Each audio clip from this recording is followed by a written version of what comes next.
This is the Lean Into Artcast, a show where a couple of visual storytellers get together and engage with various topics in and around visual storytelling, drawing things, designing things, writing things, communicating ideas, but then also all the stuff that goes into the lifestyle of the person who does those, who engages with those types of activities. We think hard about this stuff. We drill down. We spend a lot of time drilling all the way down to as far as we can get on these topics, so that you'll think harder about it too. My name is Jerzy Drozd. I'm a cartoonist and teaching artist. The other host is.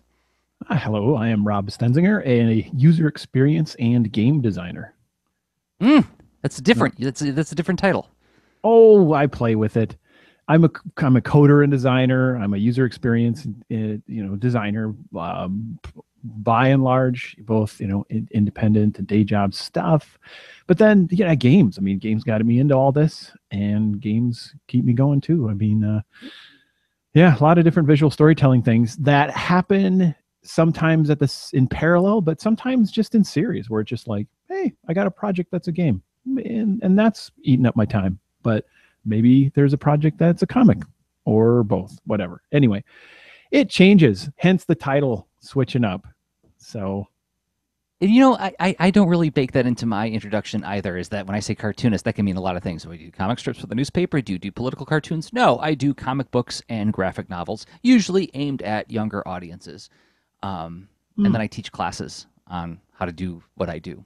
That's where you get cartoonist and teaching artist. So it's so your title is so honed and forged, right? Where I don't know like what title would replace it as having greater utility, sharpness, or clarity, right? It's pretty darn awesome.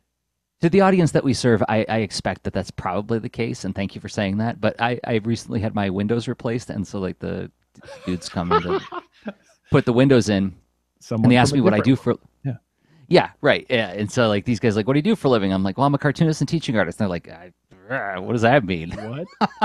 So it wasn't quite as honed and as forged in that arena, in that context, but yeah, a lot of. I guess we're talking within our certain tribe, and we share jargon and biases and interests. That's a really good point. Reaching out. So, well, what did you say then? Like, So I explained I make comic books and I make graphic novels, and I explained that my graphic novels are typically for young people, and the ones that they would be able to find in stores are of the nonfiction variety, so they're more like comics documentaries, and that I write and draw at the same time, and I collaborate with people, and I collaborate with my wife, and I have a lot of fun because I think about comics all the time. Okay. And that one landed. Yeah. Or it's okay. Nice. Yeah, I mean, okay. there was like a little bit of groping around for context, like, well, so you don't do superhero stuff then? No, because that's what, people when they're trying to man, we're on like a little mini topic right now.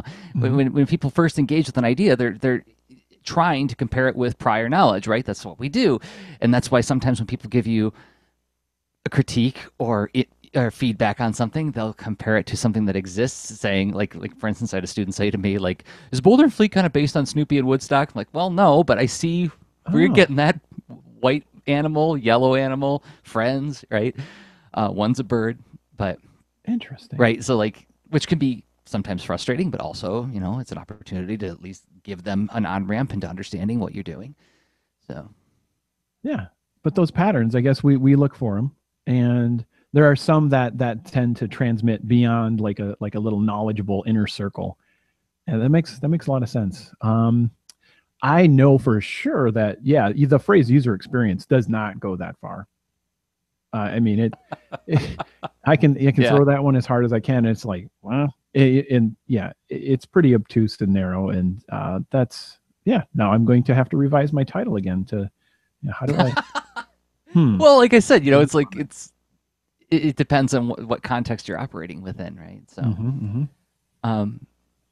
and that's just, I think it's just a healthy attitude. I think we both are on this page where it's a healthy attitude to be flexible about that in the moment and be prepared to elaborate, because just because we understand it top to bottom or feel like we do sometimes in our better hours, doesn't mean that anybody else should even have to know or want to know that deeply about what you do, right? So I think part of our jobs as creative people is to also be ambassadors for our craft. But Oh, 100%. That's yeah. And we could, let's see, how could we weave this into our topic?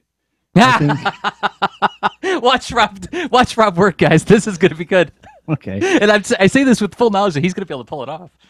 Well, all right. So we're thinking about let's see, relatability, approachability, and I don't know, pulling out salient, useful qualities of, like, I would say, what we do. We could apply that to sort of doing that.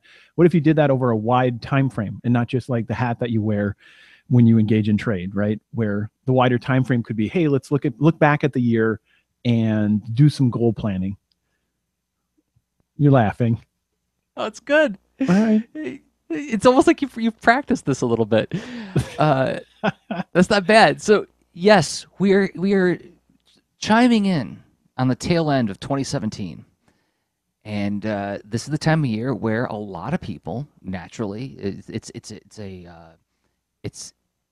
an implied endpoint. A chunk of time is ending, and the page is turning to another chunk of time. So naturally, one would reflect on what has happened over the past year and what takeaways will you carry into the next year. And this is something that you, I think, have, if you permit me to say, that you have like a lot of kung fu on this and a lot of practice on this. You and Kate both have practiced this very, very intently. So I'm excited to dig into it with you, because I have a feeling that I'm going to get a refresher for engaging with my reflection and planning for 2018. That's awesome. And I want you to certainly, I mean, I don't know, try to pull on any threads, and I don't know, let's do new angles and digging on this, because this is a topic that we've dug into a bunch of times. If you search leanintoart.com for the word goal or planning, you're going to get a lot of episodes.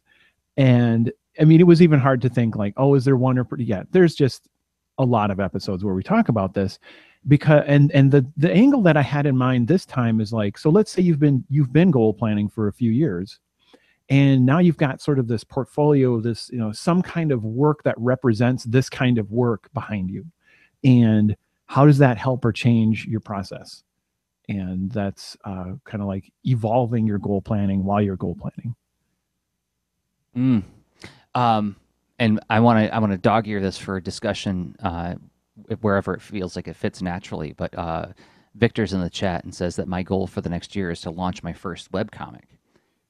Now, when I read that, I hear planning something that you haven't necessarily done before. The word first was in there, right? Which means that, are there going to be things in your list where it's like, okay, this is going to be a big black box of unknown that I'm going to try to take on next year, right? So I'm sure there'll be iteration. There's going to be tweaking and development, maybe some cutting and culling, but then also some new project development as well, right? Oh yeah, I mean, yeah, new efforts can be.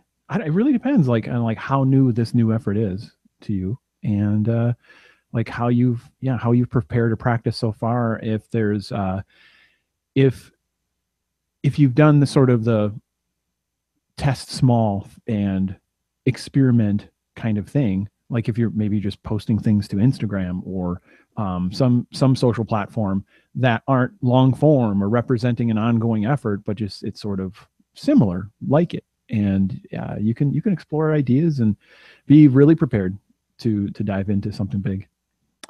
And I'm a huge fan of web comics just flying by the seat of your pants because I mean, and honestly, that's my survivor bias, my narrative bias, and all that, where how it happened to work out okay for me when I did that in whatever February of 2008 when I launched Art Geek Zoo, and more or less started that project as a reaction to two different things: being stuck in not too useful creative practices with making video games, where I would keep spinning my wheels on those projects, and that's big topics for another time. But then also in my preparation for the webcomic, I kept preparing and not doing it. So I just finally went, put plans out the window, publish and go. Anyway, yeah, that's wonderful. And so certainly good luck, Victor, for kicking that off next year. All right, well, let's start digging into the topic properly then. Ready? Okay. Here we go. Short but sweet sting with a little bit of air of mystery to it, because who knows what dangers lurk when you start talking on the ground about a topic. Engaging with it, like what does it look like when we're doing the thing? So what does planning look like for Rob Stenzinger? Well, that's a big one. Would you have somewhere you want me to start in there? Let's just start at the top of your list of Okay. like, your goal planning approach for the next year, and maybe think about like let's see if I can poke at you to see like how it's going, and can I find any spots where there's some blindness. Awesome. Awesome. There's there's sort of like three-part approach that I like to get rolling. And I pick whichever one sounds more interesting at first. And then over a course of a few weeks, I dabble in each of these, but one is self-interviewing, and self-interviewing in and of itself can be daunting if you're like, oh gosh, what questions do I ask myself? Where do I start? And a resource that has been useful to me in the past is let's see, Susanna Conway publishes like a self-interviewing booklet, free PDF on her site, that's called Unraveling.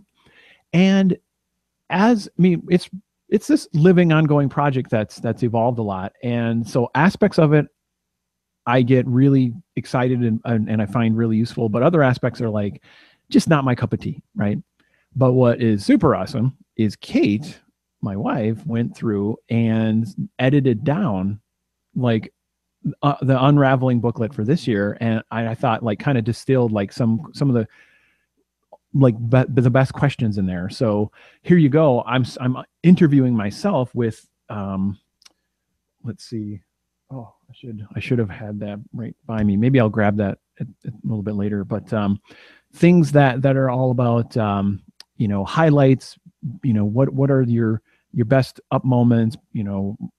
Worst down moments. This kind of thing, and prompting me in different ways where I'm not trying to just sit down and in some unstructured manner ask myself questions or go through this like big project of coming up with a useful interview. I just get to start with someone else's, and that helps me start to get a bit of some handy reflections on experiences for the year past, because I don't know if it works. Like when someone asks you, how did your year go, Jerzy, just as a question, Yeah. like, Yeah. what even comes to mind, and like, what are there any useful tidbits that naturally come out for you? I keep thinking of that line from Indiana Jones and the Last Crusade when Indiana says to his dad's like, well, we got to go get my journal from the Nazis. And he's like, well, don't you remember what was in the journal? He's like, I wrote it in the journal so I don't have to remember. It's like, That's awesome. I think about that a lot. Yeah, because like that's why I keep an emergent task planner. Here we go. Take a drink. davidsay.com, emergent task planner. It's this I keep actually in just a composition book, a grid composition book like this. And so I kind of draft my own. I hand draw it, right? So like there's my timeline on this side, and there's my tasks, and then I have a little section for reflecting on what good happened today, right? Based on the Ben Franklin thing. Like try to think about what good you're going to do.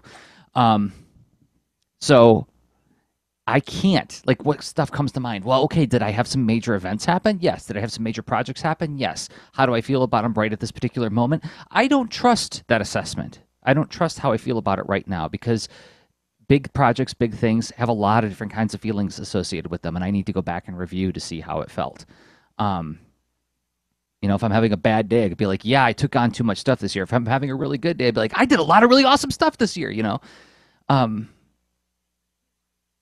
So did that answer? Yeah, I mean, right. Without having some mechanism to dig in, it's like, to me, it's generalities. And I've noticed this even with a decent self interview. I need to go back. I did a lot better job by going back through the workbook and attempting to expound upon my answers, because some answers I did a good job getting specific things that are like real, um, who was there, what was I thinking, kinds of unboxing a more clear picture of particular Mm-hmm. events and stuff surrounding them, right? That Mm-hmm. uh, then becomes like a greater asset to me, where that's the idea of this sort of these three things of the self interviewing, and then experience mining, and then drafting some stuff. Let's talk about experience mining just a little bit because you Yeah. have mentioned in here photos, which I think is a super interesting and useful technique habit to get into is reviewing your photos from the year. Especially for a visual person like me, like it conjures, the experience and reminds me of the experience, like pieces of the experience that I wouldn't normally be able to just bring to mind immediately, right? Right. Like literally photographic detail of particular moments that you found meaningful enough to take a snapshot of.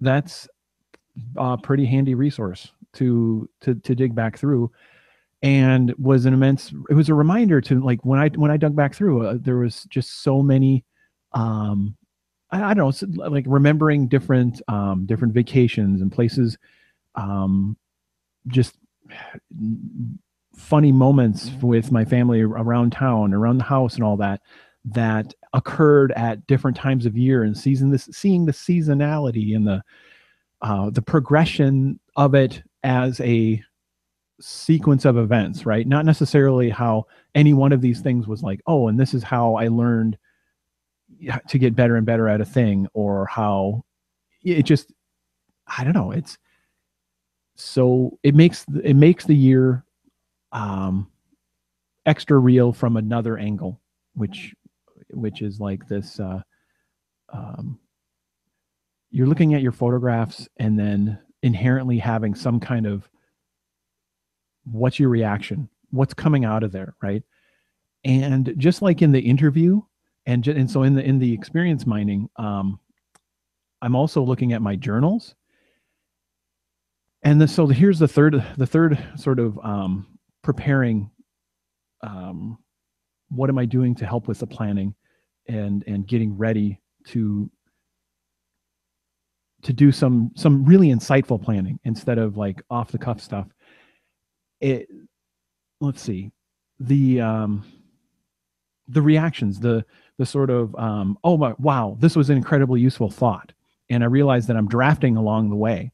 It's not like finite, these aren't goals necessarily, but this is a signal toward goals, where I'm mining my experiences, I'm doing the self interviewing, I'm having little aha moments here and there, and it's worth highlighting that somehow.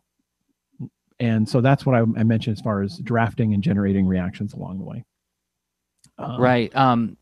For somebody who hasn't done this before, if I could try to like make this feel a little bit more concrete and a little bit yeah, more please. immediately useful, because like I think in my younger days or my when I was first starting out and I really hadn't engaged with the cycle of creating a thing enough to understand how to prepare for a thing in the future or even understand what I wanted out of a thing.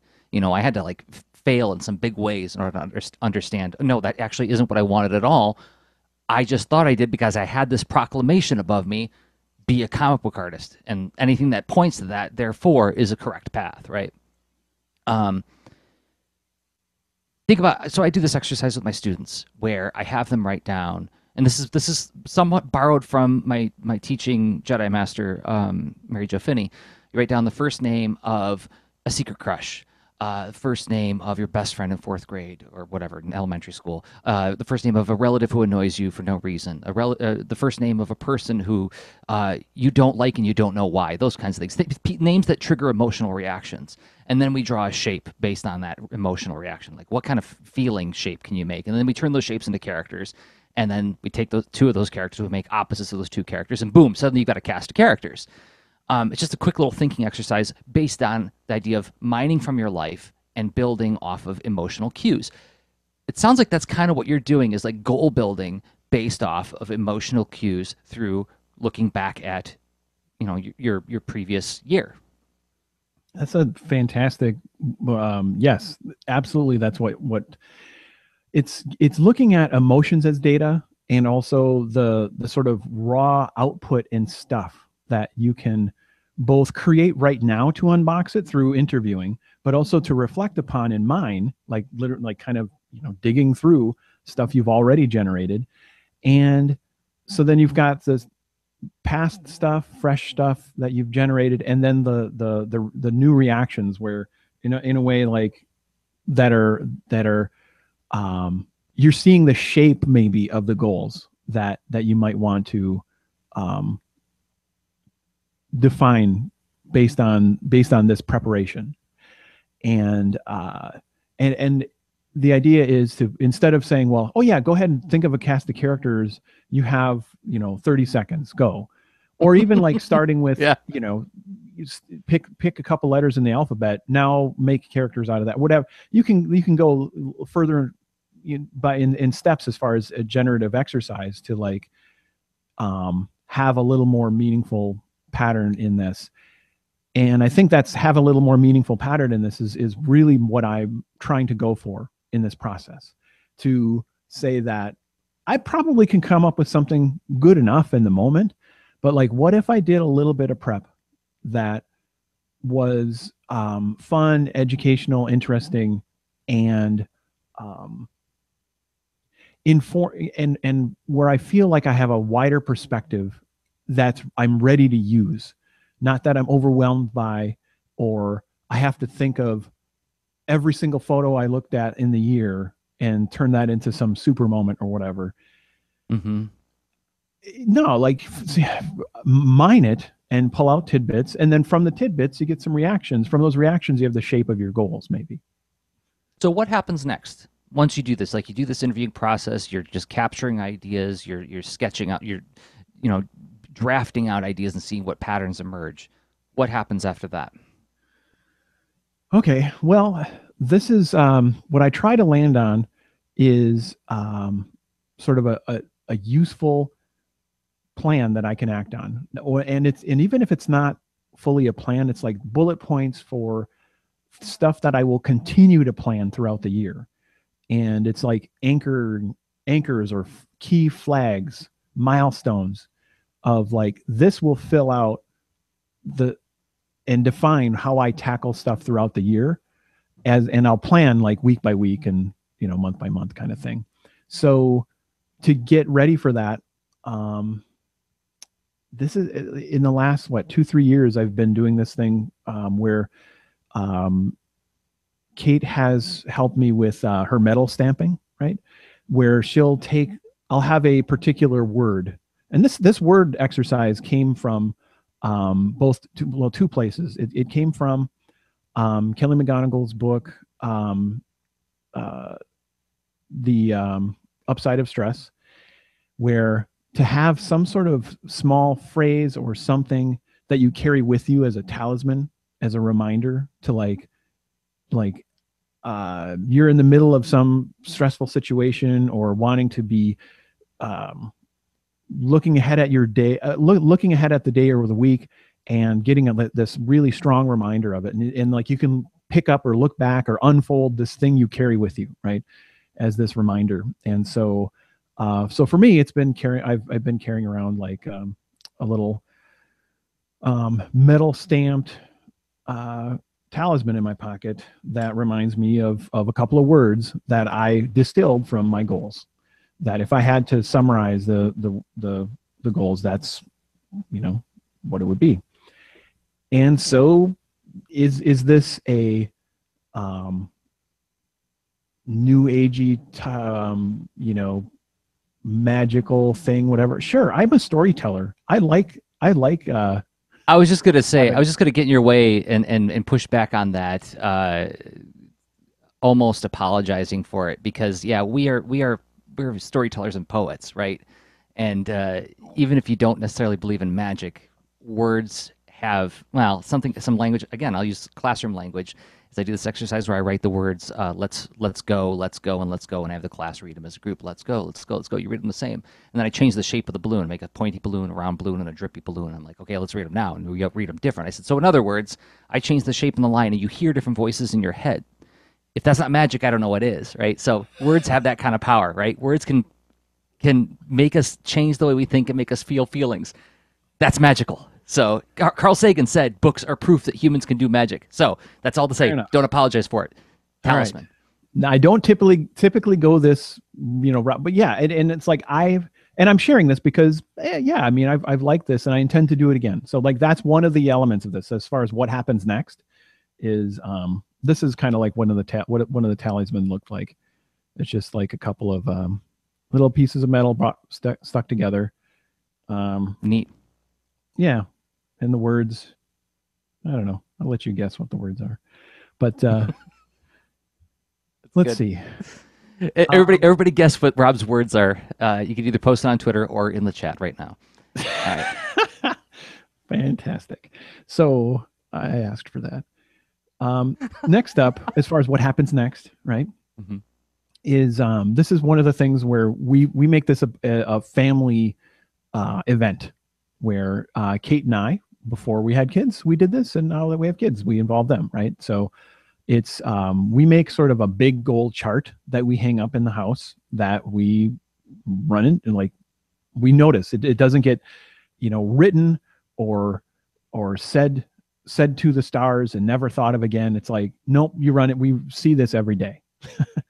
And so yeah, and we happen to use like a large sticky note, the kind that's like poster sized, and we just divide it up into quadrants, or actually there's 5 areas because there's sort of each of us individually in our family plus family. So, and we put our goals in there. And typically our goals have to do with a couple of the big milestones that we want to see each of us bring about. And it's typically themed under buckets that are probably really familiar. It's like you think of how you divide up tasks or stuff in your life. And so like commonly we'll think of stuff like community, professional stuff, fitness, family, these buckets, what we want to see happen, and then have a specific goal. Like, let's see. For example, I'm just going to make one up. Present. I wish to connect with a new community related to game design, and find some way to I don't know, provide a talk or give and receive some important knowledge exchange or some kind of, I don't know. I'm just really rough drafting it here, right? But like that would be one of the things on this poster. Gotcha. And that poster stays in plain sight from then on? Yep. For the year, yeah, for the next year. That's great. Yeah, that's something that I think I'm going to run this by Ann, see if she wants to do it. Because, like, our house, as you've seen, Rob, is like, and right here I can point to, I've got a big dry erase board right in my office, but there are a lot of surfaces to draw on in our home. There's chalkboards and dry erase boards everywhere, lots of places to capture ideas. And it seems like I should be capitalizing on that and using one of those surfaces as, like, here's the year ahead, and here's where we are in so as we chart those and okay, so why does that sound attractive? I mean, I'm curious about your why for that. Oh, well, okay. Going back to the visual thing, like I'm the kind of person where it's like when I open up my calendar app, if it's in week mode, I'm like, what does that even mean? But I have to see it in month mode, and like I have to see like all the different colors in the month in order to see how everything's shaking out in terms of where I'm, how my booking is right now. And when I'm charting things in my ETP, I use blocks of color to see the size arrangements, not just like, oh, that's 32 minutes on this, an hour and a half on that. I like to see like the size relationship with one another. So were I to chart out a year, and I'd be like, okay, well, I know this block of time here is going to be all about A2CAF. Boom, big blue bar through that. Now I know, and like I can make it bigger. I can make the bar bigger to show that this thing has more importance than say this other thing. Like here's my fitness line. I'm gonna make it a thin one because it's gonna my resources are gonna be limited on that. But because A2 cap's gonna take a bigger chunk of time, right? Seeing opportunities to create at a glance sort of interpretation of the information is very, very appealing to me. That's that yeah, adding that visualization aspect of it where you're sounds like you would be encoding more layers into it. And that'd be neat. I need to experiment with that this year. Yeah. Um, That's something that I've gotten a lot of value out of in doing the ETP. Like, I'm trying to see if I can find something that doesn't have too much personal information, and I don't want to share my personal pages on this, but like being able to see like those different, like, oh, here's like a big chunk of pink and a big chunk of green, or like a smaller chunk of green means like, okay, well, I can see like without even reading it very carefully how my time is stacking up against each other, and versus my expectations, right? that's really cool. I would like to play with that, even if it's a rough experiment this year, because for me, my current why is just to be reminded, because it's easy in day to day, you know, the cycle of stuff, right? I'm just losing track of these of like, what was my goal in this area again, and you know how like just remembering what they are, right? And the same thing why I carry the talisman around too, where it's like this just being able to keep in touch with those big intentions, even though I don't know, like it shouldn't be that forgettable yet. um I don't I don't know. I tend to forget. I tend to lose track. I tend to just get not well, sometimes I think good effect, be caught up in the moment, caught up in the day to day, and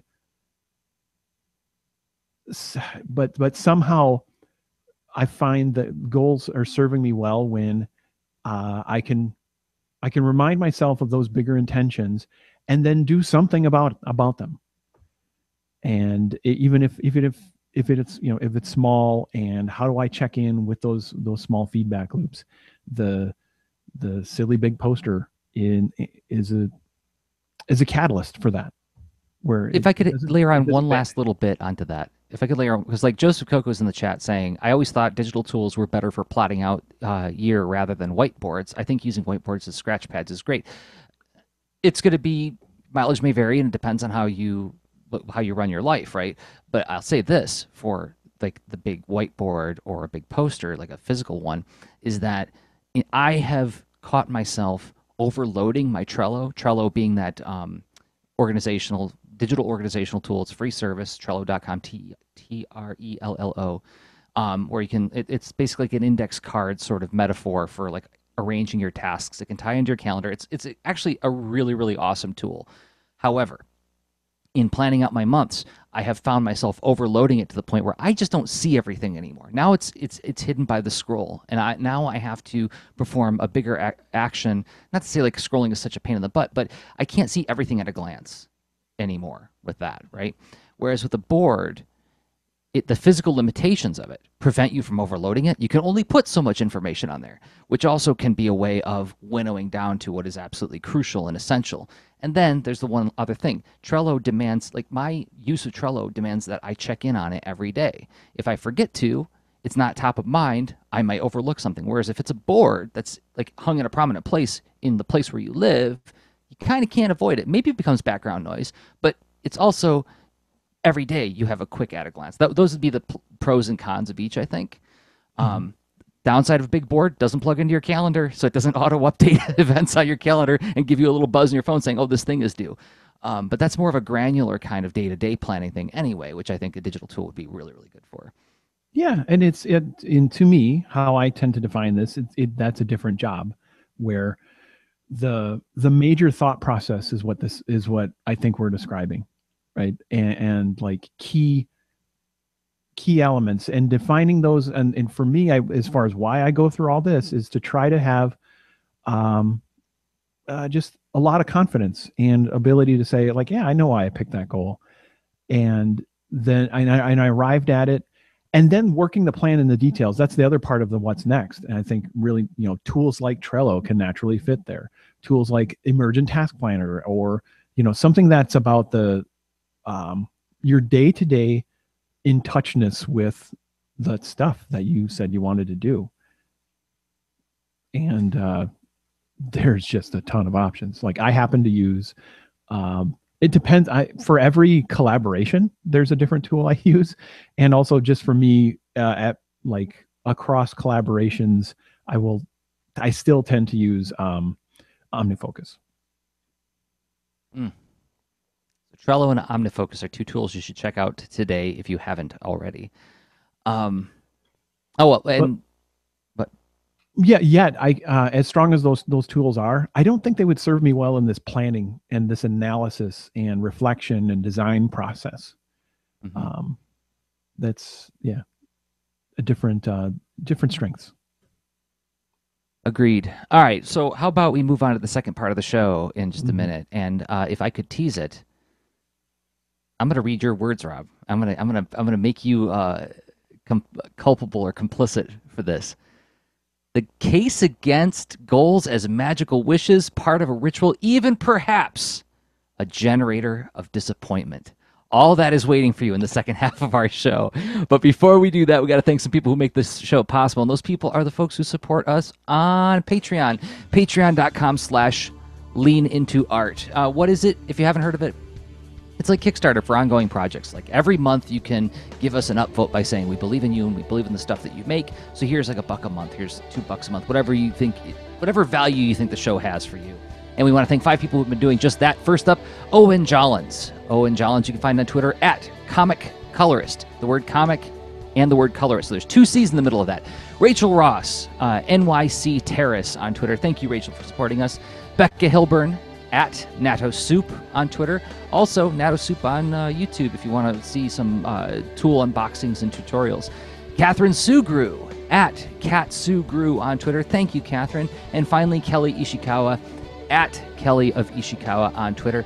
And if you want to go if you want to join them at patreon.com/leanintoart, you will find all the shows we produce, as well as the extra leans, the shows we record in between episodes where Rob and I just riff on a topic, and then that post is shared privately only with our Patreon supporters, and it becomes an open mic post where you can take the conversation wherever you feel like taking it. And we want to thank everybody who has been supporting us there at patreon.com/leanintoart. It means a lot to us.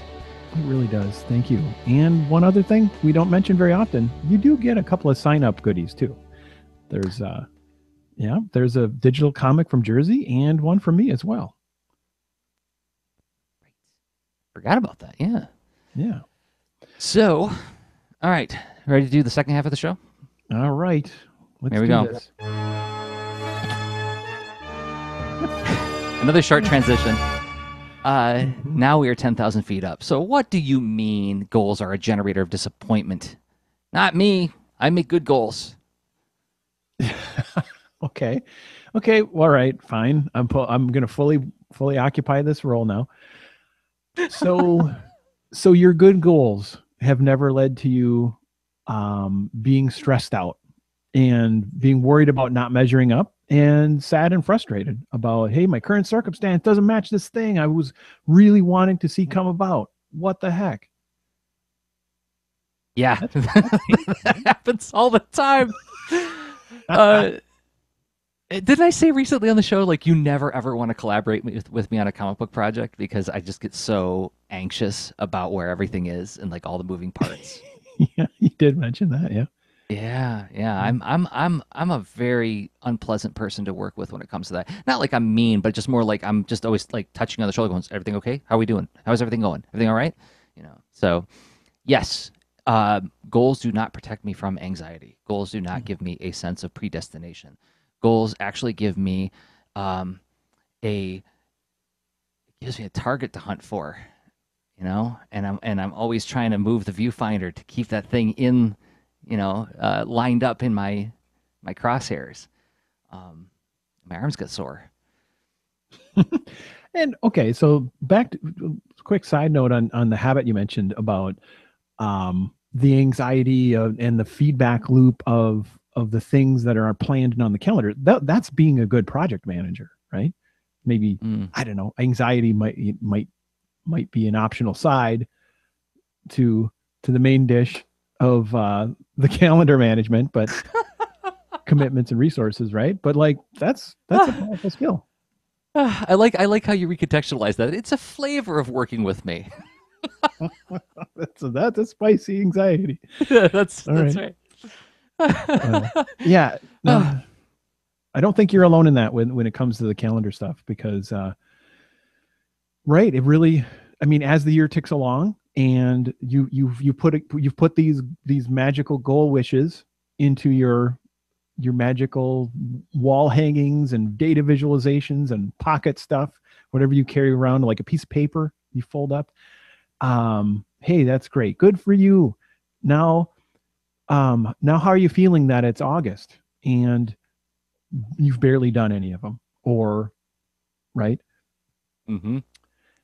Um, what's another thing? Oh yeah, hey, that was really fun how you thought off the cuff those things about whatever you saw on your way to a New Year's party, and then made proclamations because that's what those are for, right? The New Year's resolutions. People, I love to hate those things. Um, Right. mhm. Uh, And sooner or how hard later, can I'm it I'm be? really doing bad as far as my devil's advocate hat, right? Because you know I actually think those are good too. I don't Sure. see or what I would say more fairly is that I see nothing inherently um, bad causing in and of itself in the act of making a wish or doing a proclamation off the cuff. Yeah. Why? Yeah. I I I don't see anything wrong with that either, but now when I do that, I almost have the same kind of dread as like saying the boogeyman's name out loud, you know? Like when I was a little kid, I was afraid of saying the word terror. Like I thought even saying the word would bring it closer to me. Like Mm, bring something terrifying closer just by invoking the name of terror, you know? mm. Um and so when I'm stating goals, like I tend to have that same kind of like prickling on the back of my neck. Um, if I could make a confession, I watched a television show recently uh, where I think it's Khloe Kardashian helps people get their revenge body. So it's like people who are like out of shape, they're like, you know, like maybe a little heavy and they want to get back into shape, but the premise is that they want to like get back at somebody who did them wrong by looking great, you know, which is like Hmm. kind of mixed bag, Hmm. but it's entertaining in a way.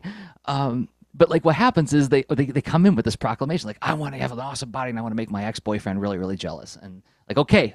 Well, it's gonna be really hard. And like, yeah, I know it's gonna be really hard, and I'm ready to do the work. And like the next scene is them with this personal trainer, and this personal trainer is just destroying them physically, you know. And they're doing the thing with the two ropes, and they're slapping around, they're running around on the beach up and down, and then it invariably ends with the person on their knees throwing up, you know. So I think of that as like that's the metaphor. It's like you can make the proclamation as long as you're ready to throw up, and as long as you know that that's panel two, right? That's the next moment in the story is you throwing up. Um, I don't know, Rob. Is it bad that I tend to really enjoy the sort of calamitous adventure aspect of being creative? Like I actually enjoy like the cycle of feeling terrible and then feeling better over and over again. Um, I suppose it has an inherent gameful challenge feedback loop to it, right? Where I'm signing up for this. I'm excited, and now. Then you go from there to like scared and disappointed and yeah, stressed but like out, I and mean, like even when I'm you at that fight your scared way and through it. disappointed part, like there's that part of me who's so attuned to the narrative of the creative process that I kind of in a weird way enjoy the feeling sad and scared part because it's some kind of signal that well that means I'm doing it, you know. Um, I don't know. I was called out recently by a friend who was saying like you know I keep using these like kind of aggressive metaphors for enduring and engaging with things. And I don't know if Mm. that's I don't know if that's a danger sign. I'm just pinning that for future discussion when I'm hanging out with you. That is, I do Joseph think it's Coco in the interesting chat to is notice asking, do you guys metaphors mention?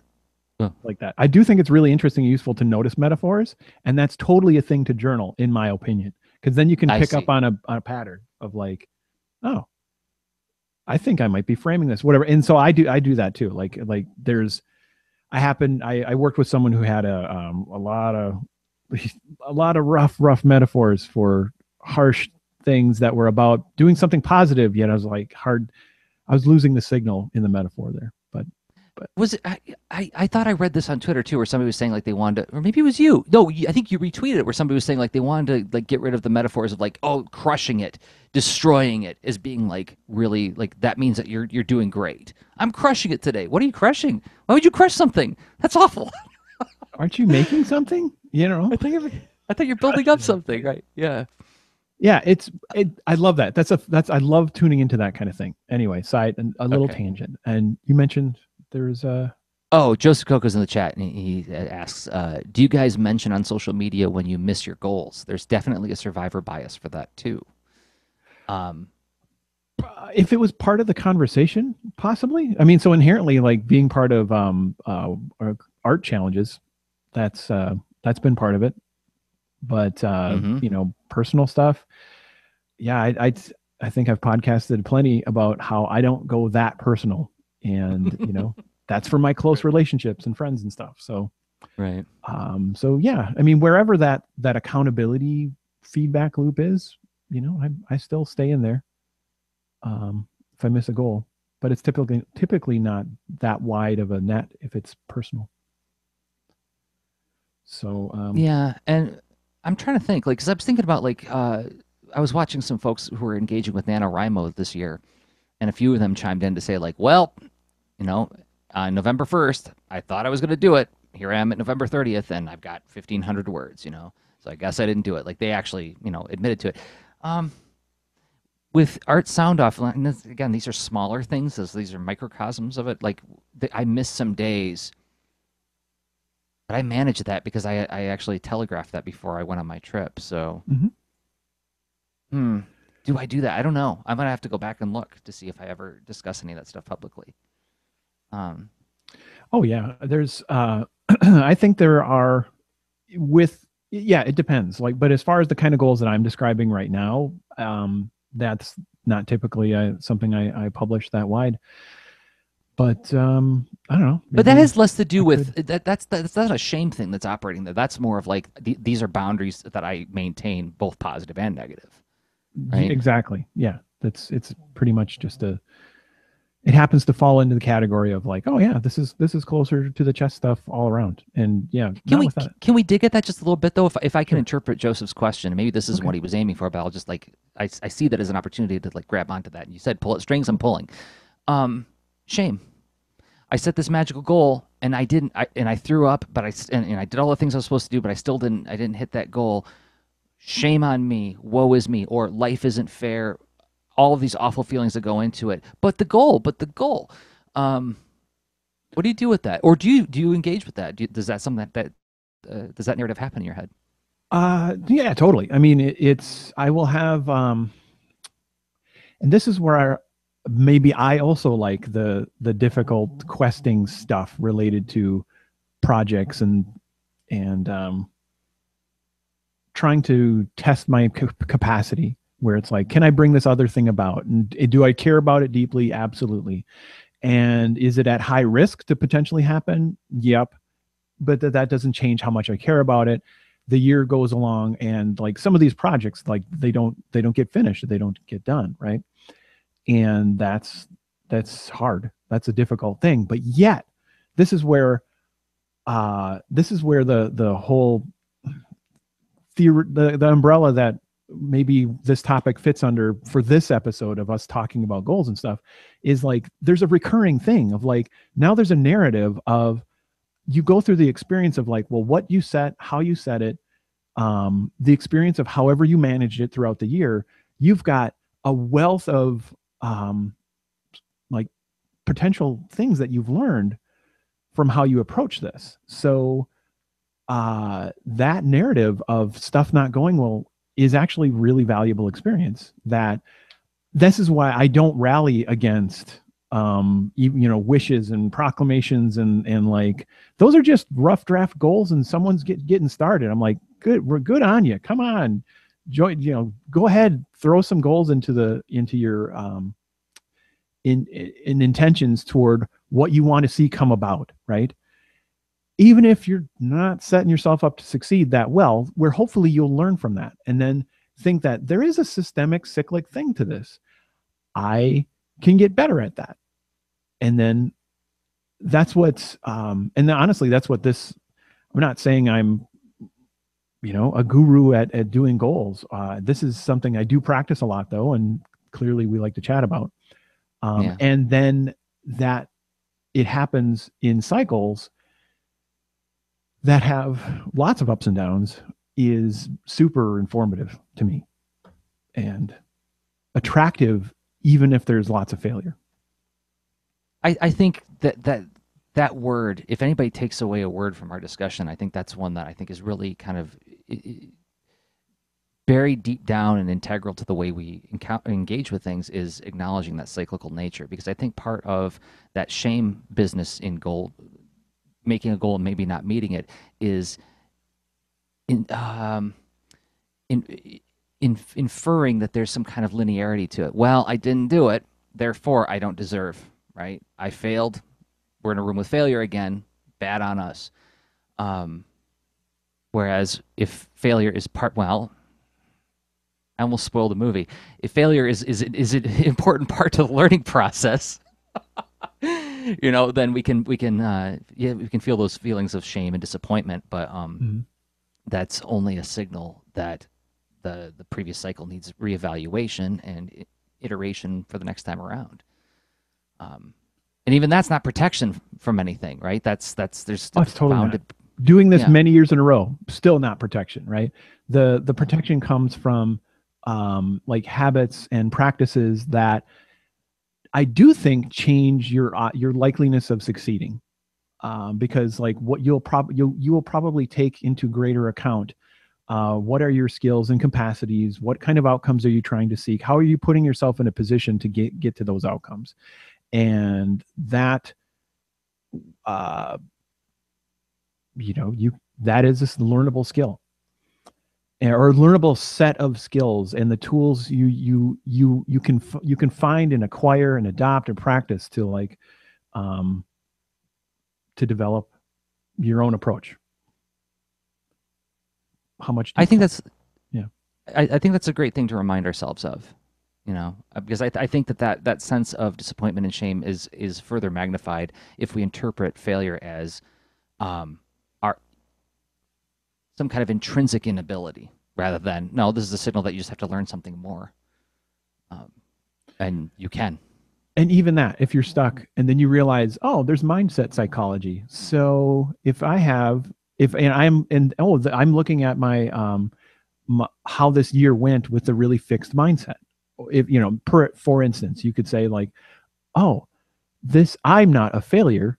I may have failed and had things, and maybe even fail isn't the right word. Maybe some of this I could say failed. Some of it, it's more like I had a mismatch in my expectations and outcomes and like how I went about this. And I'm using this process to be honest with myself about what transpired, and to the best that I can do with my human abilities to understand why. And then think about what I want to do next, because I don't have to look at this as this, well, I've written the book of fail and it's got my face on it, and I'm just going to carry this around now. And or I could say, well, yeah, okay, that chapter, I've got more to go. There's more cycles, there's more to the story, and it's a different outlook, and the outlook itself is a tool.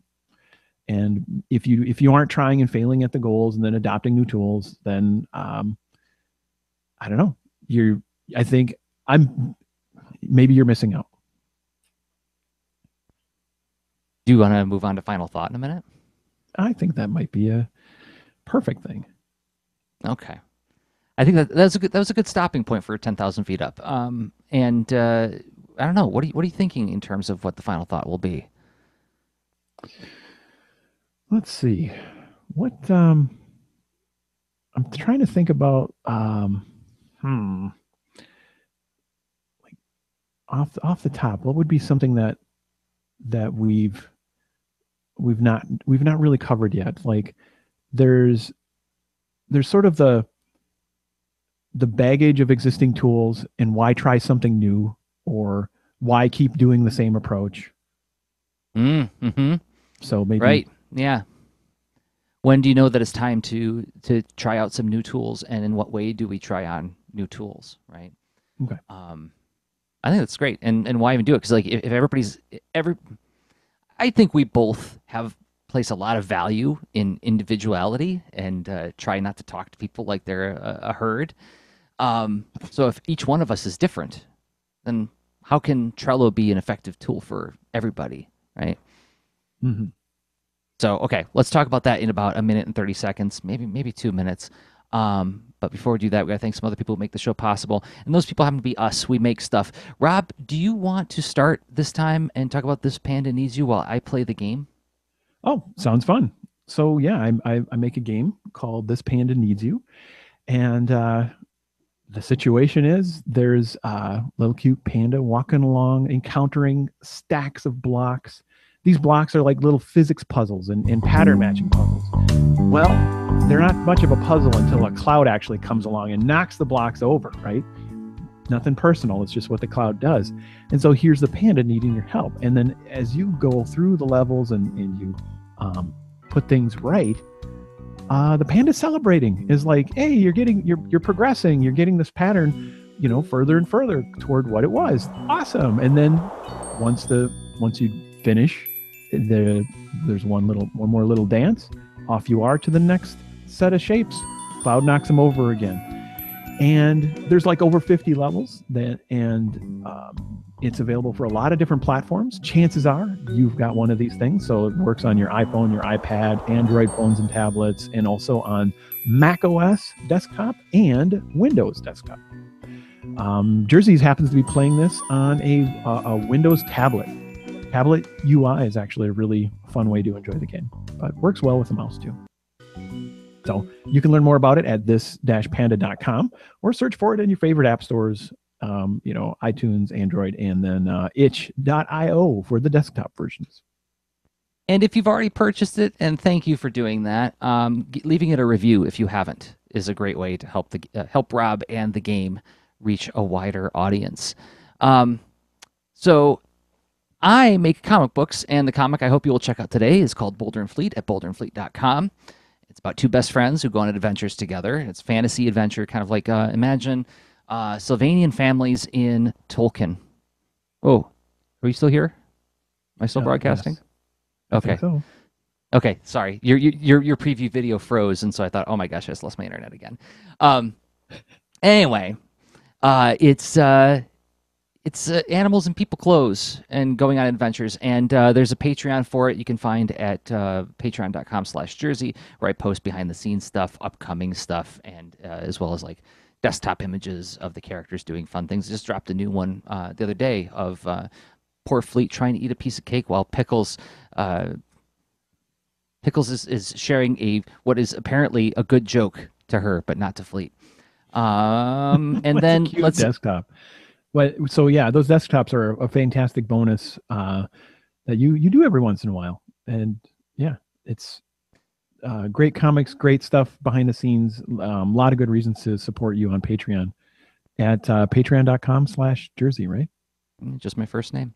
Yeah. And let's say you're like, okay, well, that's nice that you guys make comics and you make games, but we're really here for the way you guys chew on ideas. Fair enough. This show is a product, and we have other products like it at leanintoart.com/workshops, where you can download at a price of your choosing self-contained video sessions, workshops, where I do have comic workshops that are there that are based on stuff I've been doing in the classroom for 10 years now. Rob has Storyteller's UI tools, making video games from comics. Again, pay what you want for them, and if you download them even for free, and if you decide that they're useful to you, you can go back and purchase them later and like leave a tip for us. If you're watching the video right now on YouTube, giving it a thumbs up helps more people find the show, or if you're listening to it in a podcatcher like iTunes, giving us a 5-star review is super helpful to help more people find the show, and we thank everybody who has been doing all those things and interacting with Lean Into Art. It means a lot to us. It really does. Thank you. All right. Hmm. Final thought time. All right. Do you want me to revisit the question? Yeah, let's restate the question one more time. So we've got a few aspects to this. We've got the whole like the tools we use, like why do we choose to change things up? And then is why would we use what others have made when aren't we doing our own individual thing here? It's our personal goals, not like stamping out the same goals. Okay. So what do you think, Jerzy? When do we try on new tools? I try on new tools when I notice that I haven't checked in on my existing tool set, right? So like Trello is something that I was just talking very fondly of it in this episode, but I haven't checked my Trello in about a month. And like I opened it up recently and saw that I had a bunch of if this then that rules set up to like remind me of certain events in Trello, and that signal was lost as a result of me not checking it. Now, if it isn't part of my habit, then it's not serving a very important or immediate need, right? Whereas my ETP never leaves my side, not because it's like, oh, I'm so disciplined that I have this habit. No, it's like it's such a needed presence in my life that I cannot answer what I'm doing tomorrow without looking at it, right? So that's how I know if it's not part of the daily or weekly habit, it deserves to be reevaluated and maybe replaced with something. Also, if I ever notice that I'm overloading it, like if I'm putting too much information to where it's like now becoming kind of a chore to sift through.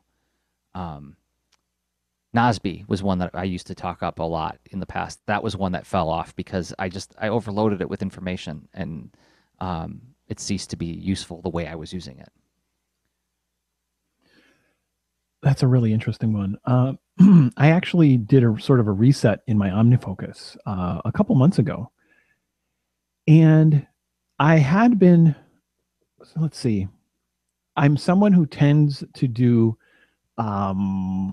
capture in a variety of ways. And some of these systems are totally solid and I feel confident and comfortable with them. Others, maybe they're experimental and there's some ambiguity, whatever.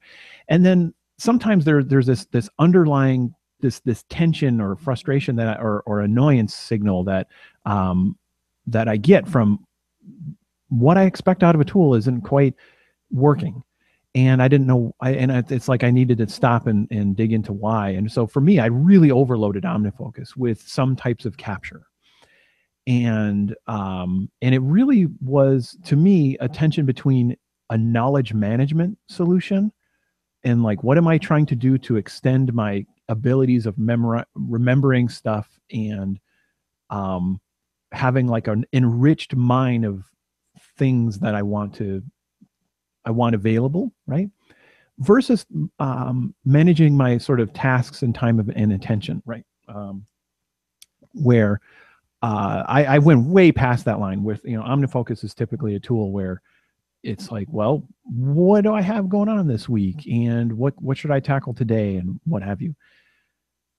And it was just hundreds and hundreds and hundreds of items. Like, I think I wiped it out. It was, I don't know, let's say over 1,000.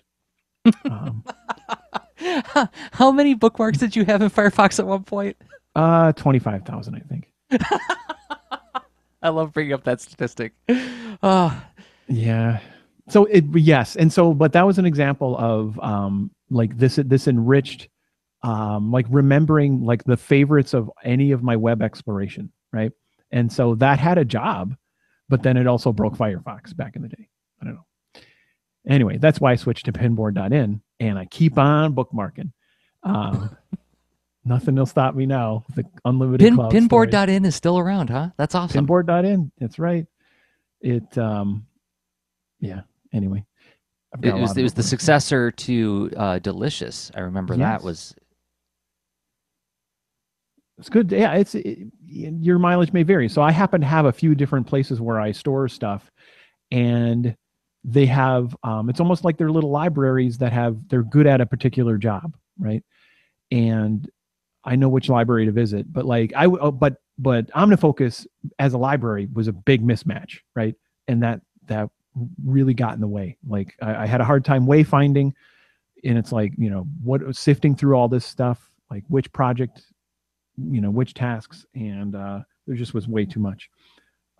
Anyway, like really tagging on to your mentioning that, noticing if you're overwhelmed, it's time to change a tool or to just clean house. Yeah. Maybe the tool is fine. Um, that's what I was thinking with OmniFocus, at least. Yeah, and as I was thinking about Trello, I think the way I used it when it was most effective for me was when I was doing big projects where there was a lot of day-to-day tiny pieces that needed to be addressed, right? So like when I was doing the Rockets book with Anne, it's like, okay, 3 pages need to be touched every day. And now I can sort out where each day what 3 pages will be, right? Whereas when I'm doing a lot, like a greater number of smaller projects, where it's like I'm doing a project right now where I got to draw 4 comic strips. Well, that's something where the penciling of all 4 can happen in an afternoon, and then the inks can happen in an afternoon. I don't need to chunk that out quite in as fine detail, right? And so that's when it stopped being quite as useful to me. So, yeah, I think stopping and checking in on the tools occasionally to see how well it's working for you is a really good idea too. To see if it's not working for you, or if you're not using it as effectively as you could. Because I think that's another signal that could potentially be confusing when you feel like, oh, things are kind of going off the rails as I'm doing the day-to-day executing on this goal, right? Oh, totally. And it's like the biggest thing for me is having some cycle of personal habits that allows me to continue to, change a tool or check in, because if I'm not using this, there's no way to really automate this kind of process, right? And you can get a boost where, like, I do find a lot of utility in using others tools or approaches, or like Trello is a really neutral thing. It's like, it has capabilities, it doesn't have content, right? You're not being prescribed. You could use it and put any of your thoughts into it that you want, and with a few limitations on the structure. But like, that's what it's about. It's like, it's giving you a couple of interesting traits as a tool with some structure, but not prescription as far as content. And that's where I can get hung up, as far as, there's some goal planning, self-interviewing things can have a lot of content that maybe is pulling me in different directions that I'm just not, I don't jive with. So that's where I really like the edited down version of Susanna Conway's I can't wait to see it. Unraveling. And as we round off this episode, it feels like we're coming up towards the end. Maybe this would be as good a place as any to announce that next week's episode, I'm going to be in Minneapolis. So it's going to be you and me side by side doing a live episode. Live, maybe not. I don't know. What are we going to I do? don't know. That's fun. We'll figure it out. But like, yeah, we will be recording it here in this studio, so we won't be seeing two studios next week. It's gonna be fun. So get a good look, everybody. There's the Transformer shelf. There's my Rodimus Prime collection over there. And the SDF one, but yeah, Oh, is the SDF one back there? yes, it is. Oh yeah, it is. Yeah, it is. Um, so maybe we can let Sean Wolf have the last word. He's in the chat. He says, "Just today, I learned that it's okay to miss your target, and that if you keep chasing it, you will overshoot it less and less over time. If you don't start, you can't zero in on your goal." I mean, that's yeah. Goal making is only good up to a point, because then the real crushing work begins, right? Crushing. Oh, I did it again. I used that metaphor. Maybe it's grapes. I don't know. Peppercorns.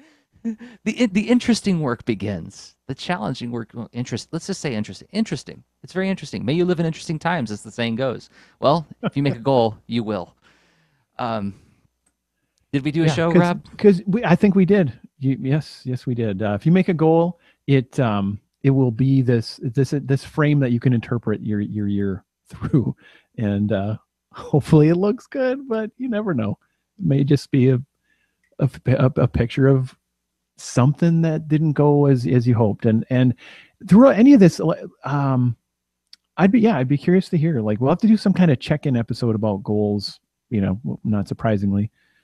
Well, and this is where we can remind people of David Say one more time, because he does the Groundhog's Day goal setting. Oh yeah. And then he has a really clever check-in system where it's like, okay, well, on February 2nd, 2/2, he establishes what his goals are going to be, and then every month and the corresponding day number to that month is the check-in. So March 3rd, April 4th, May 5th, and so on. He does these check-ins throughout the year, and he chronicles all of them on his blog, them on his blog, davidsay.com, SEAH. We will link to it in the show notes for this episode, Awesome. which is an awesome transition for me to say. We record the show every week, broadcast it live on YouTube, Thursday nights at 10 p.m. Eastern Time, 9 p.m. Central. And we collect it after the fact at patreon.com/leanintoart, and on this YouTube channel. So if you're not subscribed yet, hit the subscribe button, then you'll be notified when we're doing future live streams. I want to thank everybody in the chat today who is interacting with us and giving us some good feedback and food for thought. And once again, the folks who support us on Patreon at patreon.com/leanintoart. And there's also leanintoart.com/contact. Is that right, Rob? Yeah, that's right. We'd love to hear from you if you have thoughts or questions you want us to delve into. If you're a familiar a listener that's been around for a while, you'll remember the old curveball segment where we just have a really hard question worth unpacking and exploring. We'd love to hear those kind of things, and leanintoart.com/contact is a great place to send us one of those. I'd like to do an all curveball episode someday. Like what some people call a mailbag. Right. But I like the curveball sort of metaphor in that it's the leaners challenging us to think really hard about ideas. And then instead of it be us giving answers, it's more like watch Jerzy and Rob chew really, really hard on an idea. And maybe they get someplace with it, maybe they don't. But Totally. And thankfully, people keep coming back because I think that's what is, we think hard about this, but it doesn't mean we actually succeed with what we thought about. Ta-da! Surprise. But that's where the interesting stuff happens, is when you're thinking really hard on something. All right. Well, thank you, Rob, for this the structure for this episode. I think this is really great, and it's helped me prepare for what I have to do in the coming weeks. And My pleasure. It was fun. I look forward to seeing you next week. Until then, everybody, I have been Jerzy Drozd of leanintoart.com and Jerzy Drozd on Instagram. And I've been Rob Stenzinger of leanintoart.com and Rob Stenzinger on Instagram. Okay, bye. Show notes for this episode can be found at leanintoart.com. You can also follow us on Twitter at the user leanintoart, and you can reach us via email at leanintoart@gmail.com. And remember, leaners aren't wieners. Thanks for listening.